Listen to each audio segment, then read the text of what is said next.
થોડીવાર પછી શીલાનું શરીર ઢીલું પડી ગયું અને તે હોશમાં આવે છે તો જુએ છે સોનું ત્યાં પડેલો છે. તે સોનુને ધક્કો મારે છે અને પછી તેને કપડાને ઠીક કરવાનું શરૂ કરે છે. મિત્રો, વિડીયોનો પહેલો ભાગ ન જોયો હોય તો લિંક ડિસ્ક્રિપ્શનમાં આપેલી છે, જરૂર જુઓ. વિડીયો ખૂબ જ મજેદાર છે.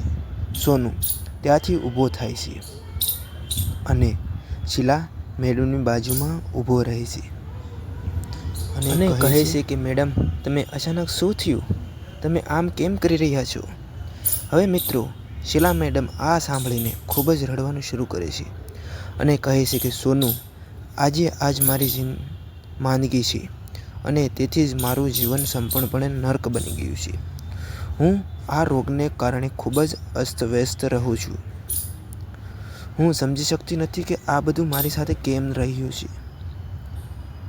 આ કારણે મારા પતિ જે મારા પતિ હતા તે પણ મને છોડીને ગયા. કોઈ પણ ઘરે મારી સાથે રહેવા તૈયાર નથી.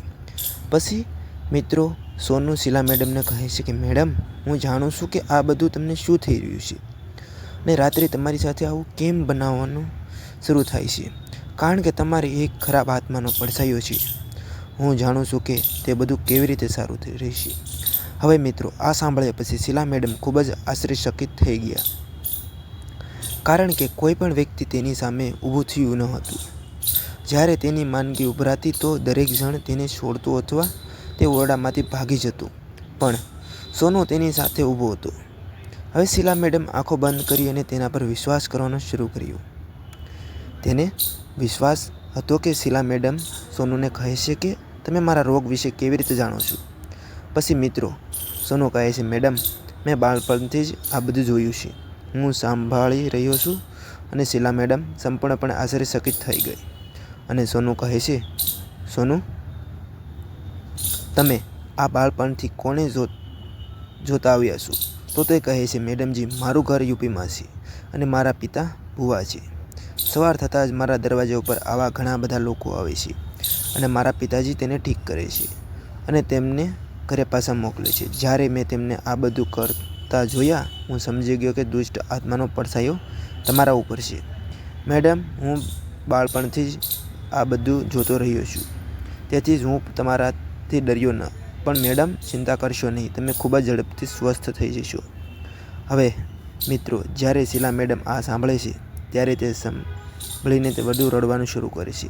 તેની ખુશી માટે કોઈ સ્થાન નથી. સોનુને ગળે લગાડીને અને કડકાઈથી રડવાનું શરૂ કરે છે. પછી મેડમ કહે છે, સોનુ, મને તારા શબ્દો વિશે ખાતરી નથી. પછી મિત્રો, સોનુ કહે છે કે મેડમ, તમે મારા પર વિશ્વાસ કરો છો, હું તમને ઠીક કરીશ, પરંતુ આ માટે તમારે મારી સાથે મારા ગામ જવું પડશે અને તમારા મારા પિતાને મળવું પડશે.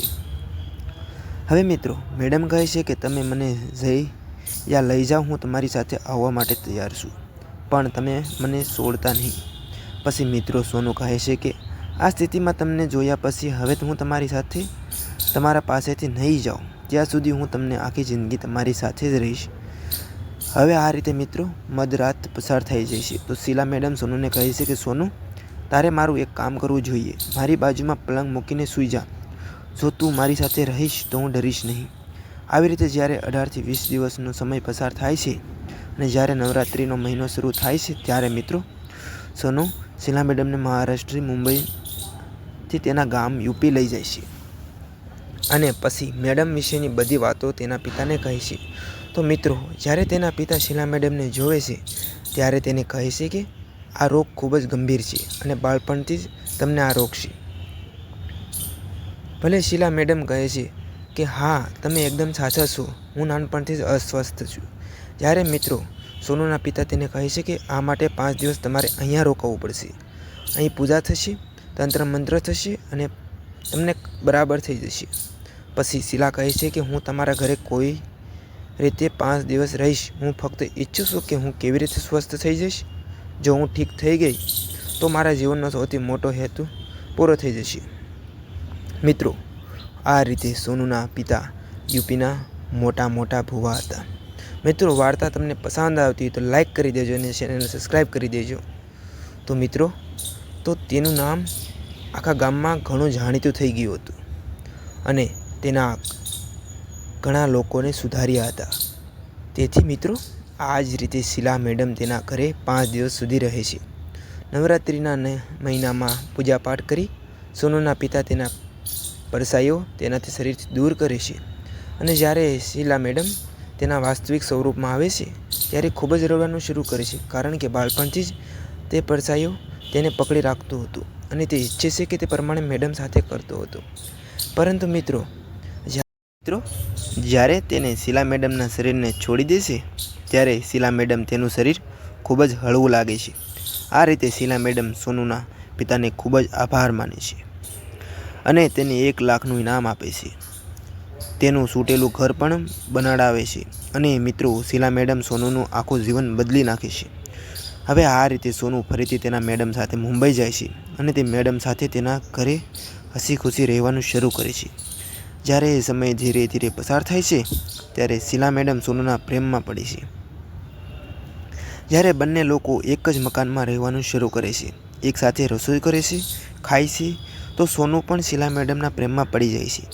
પણ તે અલગ વાત હતી કે શીલા મેડમની ઉંમર ખૂબ જ વધારે હતી.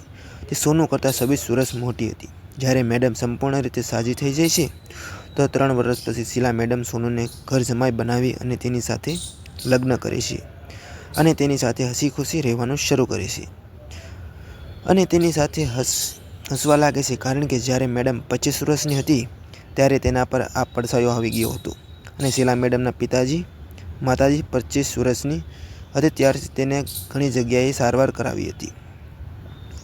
અને મિત્રો શીલા મેડમ બરાબર ન હતા થયા, તેથી શીલા મેડમના માતા પિતાએ વિચાર્યું કે શીલાને અમારા માત્ર એક દીકરી છે, અમારી પાસે કરોડો રૂપિયાની મિલકત છે અને કોઈ કમી નથી, તેથી તેના નામે બધી સંપત્તિ કરી અને ઘર જમાઈ લાવીએ જેથી તે શીલાનું ધ્યાન રાખી શકે. તો મિત્રો શીલા મેડમ એક છોકરા સાથે લગ્ન કરે છે અને છોકરો મેડમના ઘરે જ ઘર જમાઈ બનીને રહેતો હતો.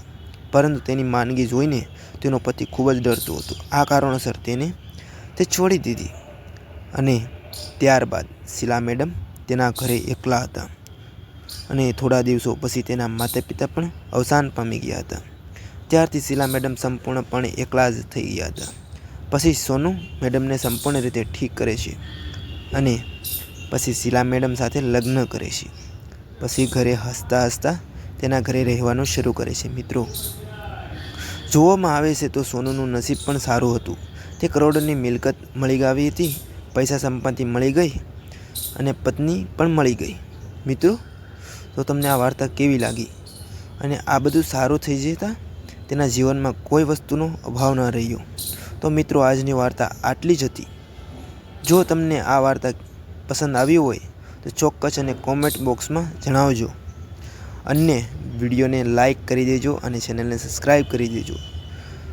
ધન્યવાદ મિત્રો. ફરી મળીશું આપણે આવતીકાલે એક નવી વાર્તાની અંદર. ત્યાં સુધી આવજો મિત્રો. વિડીયો પૂરેપૂરો જોવા બદલ તમારો ખૂબ ખૂબ ધન્યવાદ મિત્રો. આવજો મિત્રો, મળીશું આવતીકાલે નવા વિડીયોની અંદર.